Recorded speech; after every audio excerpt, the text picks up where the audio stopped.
Hi welcome to our channel. మొన్నటి వరకు కూడా రామ్ చరణ్ గారి పెద్ద సినిమాకు సంబంధించి సినీ ప్రముఖులు ఎవరు స్పందించడం లేదు, ఏ హీరో కూడా ఈ సినిమాకు సంబంధించి పోస్ట్ పెట్టట్లేదు అని చెప్పేసి ఒక చర్చ జరిగింది. రామ్ చరణ్ గారి అభిమానులు కూడా అసంతృప్తి వ్యక్తం చేస్తూ ట్విట్టర్లలో కొన్ని పోస్టులు పెట్టిన సందర్భాలు మనం చూసాం. అయితే ఇప్పుడు అల్లు అర్జున్ గారి సినిమా మీద రియాక్ట్ అయ్యారు. ఆయన ఒక పోస్ట్ పెట్టినట్టుగా కూడా మనకు తెలుస్తుంది. మరి ఆయన ఏ విధంగా రియాక్ట్ అయ్యారు, మరి మిగిలిన స్టార్ హీరోలు, డైరెక్టర్లు, ప్రొడ్యూసర్స్ కూడా రియాక్ట్ అయ్యే అవకాశాలు కనిపిస్తున్నాయా, మరి ఇది ఎంతవరకు ఈ సినిమాకి అడ్వాంటేజ్ గా మారే అవకాశం, దీని గురించే డిస్కస్ చేయడానికి ప్రజెంట్ మనతో పాటు సీనియర్ జర్నలిస్ట్ దుర్గా వడ్లమణి గారు ఉన్నారు. వారిని తెలుసుకునే ప్రయత్నం చేద్దాం. నమస్కారం మేడం. నమస్తే అండి. అల్లు అర్జున్ గారు ఒక అడుగు ముందుకేసి రంగంలోకి దిగి పెద్ద కోసం ఒక పోస్ట్ పెట్టడం కూడా జరిగింది. సో ఏమంటున్నారు మరి ఆయన సినిమా గురించి, మరి మిగిలిన వాళ్ళు కూడా రెస్పాండ్ అయ్యే అవకాశాలు కనిపిస్తున్నాయా మేడం? సాధారణంగా ఒక ఆరోగ్యకర వాతావరణం ఉండాలి సినిమా ఇండస్ట్రీలో. అంటే ఎవరికి కూడా ఇక్కడ ఏం పెద్ద స్పర్ధలే ఉండవు కదా. ఎవరి కాంపౌండ్ వాళ్ళవి, ఎవరి సినిమాలు వాళ్ళవి, ఎవరి యాక్షన్ వాళ్ళది.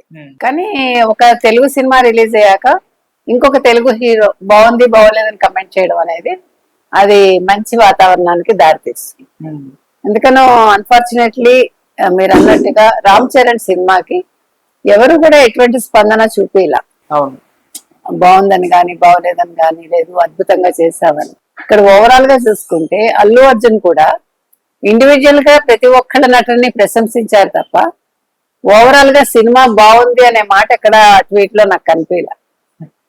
ఈవెన్ బుచ్చిబాబుని కూడా మంచిగా తీశారు, సినిమా బాగుంది అని అనలా. బుచ్చిబాబుకి అభినందనలు చెప్పాడు.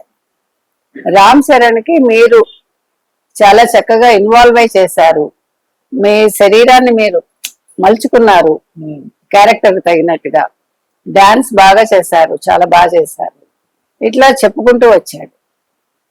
అదే విధంగా జాహ్నవి కపూర్ బాగుంది అన్నాడు అంతే. తర్వాత జగపతి బాబు చాలా బాగా చేశారని చెప్పారు.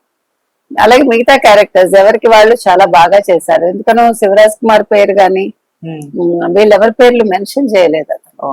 ఎందుకంటే శివరాజ్ కుమార్ చాలా కీలకమే కదా, కీలకమైన పాత్రల పేర్లు మరి చెప్పలేదు. జగపతి బాబుదే చెప్పారు, జగ్గుబాయ్ అన్నట్టుగా. సో ఓవరాల్ గా అందరినీ మెచ్చుకున్నాడు ఆయన. కానీ సినిమా చాలా బాగుందని కానీ, సినిమా బాగుందని కానీ అసలు ఆ రకంగా నాకు ఎక్కడా ఒక వాక్యం కూడా కనిపించలేదు. మరి మీకు కనిపించిందేమో నాకు తెలియదు. అంటే దీన్ని బట్టి మనకి ఏమర్థం అవుతుంది, సినిమా నచ్చినట్ట అది కదా. ఇప్పుడు ఒక సినిమా బాగుంది అనడం వేరు, సినిమా కథ బాగుంది అనడం వేరు, డైరెక్టర్ అద్భుతంగా తీసాడనడం వేరు, హీరో చాలా బాగా నటించాడు అనడం వేరు. ఇప్పుడు అసలు జాహ్నవి కపూర్ ని పెట్టడమే చాలా మందికి నచ్చల కదా. అంటే ఒక గ్లామరస్ గర్ల్ లా తప్ప అమ్మాయి, అలాగని అంత తల్లిలాగా అంత అందగత్త కూడా కాదు అమ్మాయి. Okay, she's okay. అంటే అదేంటండి అలా అనేసారని మీరు నన్ను అనొచ్చు. అంటే మనకి తెలుగులో అంతకంటే అందమైన అమ్మాయిలు లేరా అన్న బాధ. Okay, she may be good, నేనేం కాదని అంటల్లా. కానీ ఎక్స్పోజర్ ఒక్కటే అందానికి కొలమానం కాదు. వితౌట్ ఎక్స్పోజర్ ఒక హీరోయిన్ అందంగా చూపించచ్చు. బాపు గారు చూపించారు, విశ్వనాథ్ గారు చూపించారు. విశ్వనాథ్ గారి సినిమాల్లో హీరోయిన్ చాలా పెద్ద గొప్ప డ్రెస్సులు వేసేసుకుంటారా. సాగర్ సంగమంలో అద్భుతం జయప్రద, ఎస్పెషల్లీ ఒక చీరలో ఆవిడ ఉంటారు ఆ మహాబలిపురం దగ్గర. అందం అసలు నా భూతో నా భవిష్యత్ అనిపిస్తుంది. నేను అనేది అది. అట్లాంటి అందగత్తెలు ఎందుకు రావట్లేదు తెలుగు ఫీల్డ్ లో? జయప్రదని, ఒక శ్రీదేవిని చూశాక అసలు వాళ్ళు కదా. ఇప్పుడు మీకు స్వర్ణకమలం తీసుకోండి, భానుప్రియ మామూలు కాటన్ చీర కట్టుకుంటుంది, మామూలు జాకెట్ వేసుకుంటుంది. చూడడం అనేసారి సినిమాని నేను అంటున్నది అది. ఒక పల్లెటూరు సినిమా అన్నప్పుడు రంగస్థలంలో సమంతని ఎంత బాగా చూపించారు న్యాచురల్ గా. అది ఆ సహజత్వం దూరం అయింది ఇక్కడ. ఇప్పుడు ఎందుకు ఆయన మరి సారీ చెప్పుకోవాల్సి వచ్చిన అవసరం లేదు కదా. నేను అనేది నా విజువల్ కాదు కావాల్సింది, నా విజన్ కాదు, మీ విజన్ నేను చూడగలగాలి. మీ దృష్టికోణంలో హీరోయిన్ ఎలా ఉండాలి, ఒక సగటు ప్రేక్షకుడు ఏం కోరుకుంటాడు. డ్రీమ్ లో చూడటం వేరు, ఒక క్యారెక్టర్ గా చూడటం వేరు. దాన్ని దర్శకుడు అనుభూతి చెందాలి. మీకు అర్థమైందిగా. అది మిస్ అయింది కాబట్టి ఆయన సారీ చెప్పాడు. సారీ చెప్పినందుకు అభినందిస్తాం, అది వేరు. అసలు అవసరం రాకూడదు అంటున్నా. ఓకే, వాళ్ళ ఎవరు అల్లు అర్జున్ మెచ్చుకున్నా కూడా క్యారెక్టర్ పరంగా మెచ్చుకున్నాడు అంతే.